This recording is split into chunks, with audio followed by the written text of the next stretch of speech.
there, I forgot to start recording. Ah, crap. Robot is here. I'm ready for my close-up. Ah, no.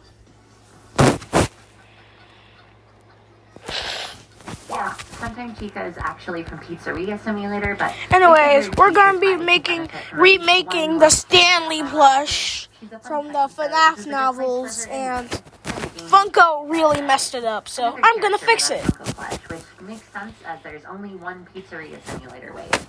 However, there does exist a good stuff for the Earth. Doesn't change anything. I just thought that was interesting. As this design is extremely similar in shape to Toy Chica, using that one as a base is a perfect way to go about this one. So, let's do that.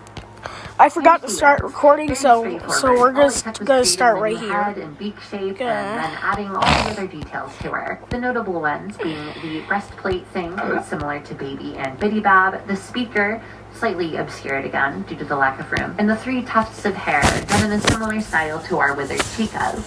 Oh, and despite being somewhat difficult to see in most of her renders, sometimes Chica does have nostrils. I was writing the script when I noticed that and had to go back and add them. But this ain't all. She's got a cupcake, of course, magnetized to her arm as expected. For this little kitten, I made a few tweaks to our original cupcake and gave it 3 little teeth. Don't know why this thing would ever need sharp teeth, but very much like William to make that design again. Skulls are to Dr. Wiley as sharp teeth are to Mr. Afton. Aside from those things though, really not much else to say about this one. Pretty easy. Oh, that's me. But we do have the cupcake itself now. And, you know, this is gonna be kind of a sad one. Aside from the skin cupcakes from Special Delivery, which, let's be honest, even if I do get to that game, there's no way in hell I'm giving all these their own individual plushes separate from their respective Chicas. This will be our very last cupcake to give a plush. So, as much joy that these little things have put in our hearts, I think they deserve a little bit of a send-off. Here you go, folks. Our final cupcake. Fun time cupcake. So, I took all the two cupcakes and changed the toppings and made the eyes closer together and added the mouth with teeth and added the little lines to the base part. Wait, what do you mean there's a Glam Rock cupcake now? Wait, what? And that brings us to our final sister location animatronic. The body-snatching, fighter jet attacking Spaghetti Man himself, Ennard. No, I wasn't joking about the fighter jet thing. That's an actual video someone made. Does anyone remember that?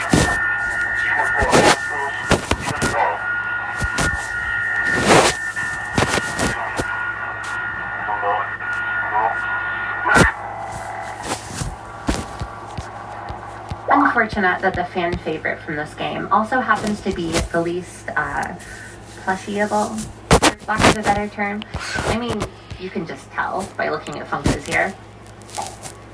Dude, that's a Who from Whoville.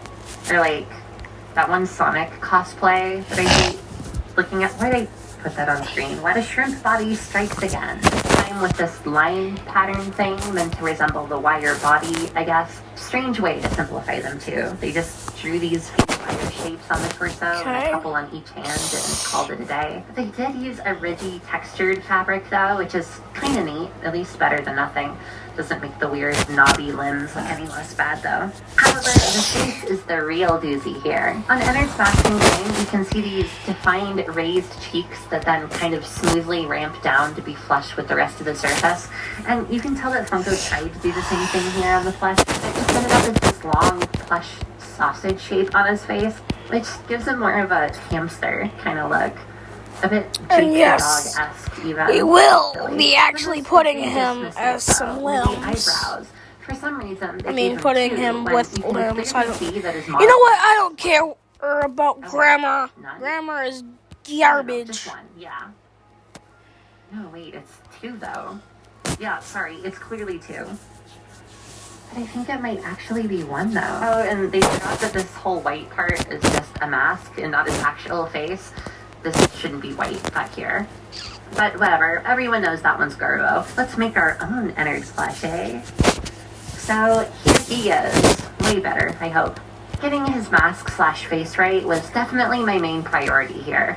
Proper shape with ears and all. And to make sure we avoided the chipmunk. Yeah, by the way, I'm stealing whatever her name is, Bizabazow's job. Yeah, whatever. The mask has been cutified with the others, by the way.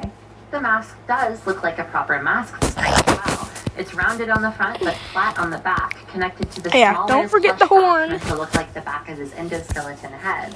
As is customary with these types of plush design elements, though, this would likely require some plastic or cardboard on the inside to keep this rigid form. On a lot of Ennard merch, they tend to depict his right eye as just a mass of wires. I'm assuming because most of his renders make it look like this is the case. However, that's actually not correct. Ennard's right eye is just a drooped eyelid, a smaller portion of the eyeball is showing. You can barely see it on these renders, but it's a lot easier to see on his maskless jump scare here. Since Ennard can't for the life of him decide how many eyebrows he has, I made both versions. I'll personally stick with this one though, I like it better. The body is about the same shape as our Ballora, just with longer arms to reflect Ennard's freakish one. For his chest, I did a similar thing to Yendo's by giving him a lighter web-like portion meant to represent this part of the Yellow? design. Probably the most iconic Probably part too of bright of a Ennard's yellow, look, but however, is how who much said of that I a had to man he care? is. I guess the line not on his body symmetrical, but added that bit of messiness in with these little threads sticking out everywhere. No extra body eyeballs though. I don't think there's any way to make those look cute. And to top it all off, he's got his little party hat, complete with cute little puffball.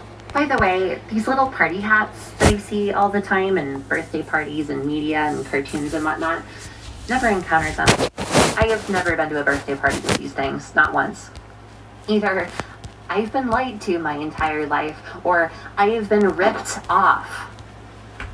I want my party hat. And that is our final sister location plushie. Dun, dun, dun. We did it. Every single FNAF sister location animatronic now has a plushie concept to their name, courtesy of your friendly neighborhood bimbo, Tai Bizabizow. Now, this is normally where I'd say like, whoa, this was so much fun, whoa, which, I mean, is true still, but I'm running out of ways to say it. I don't need to repeat myself for the billionth time, do I? Oh, well, I guess I sort of just did, didn't I? Now, the total number of FNAF animatronics in our FNAF plushie collection is 63. And, if you include the 2 puppets I made for fun, 65. And, if you include all the bonus recolors as well, 72. And, if you include the movie ones, 78. My hands hurt. As always, let me know what you think of these guys. And tell me what one is your favorite, too. Next time, as long as I don't do another bonus episode in between, we'll be doing Pizzeria Simulator. And I'm just going to tell you right off the bat, this is absolutely going to be more than one part. There are a lot of animatronics in this one. I'm never going to run out of plushies to make, am I? Oh god. I need to get my mind off of this. Hold on. Oh, him? No, he's good. I modded him. I just use him for YouTube now. What's going on, guys? Talk back again. Hope you're fantastic today. We are playing a brand new FNAF game called Ty. What? Shut up the video, Ty. What? Shut it up right now. Right now. Oh yeah, so my version is way better than old Stanley. Anyways, I'm done. Adelaide Parade, soy sauce flavored Tide Pod. Stop that.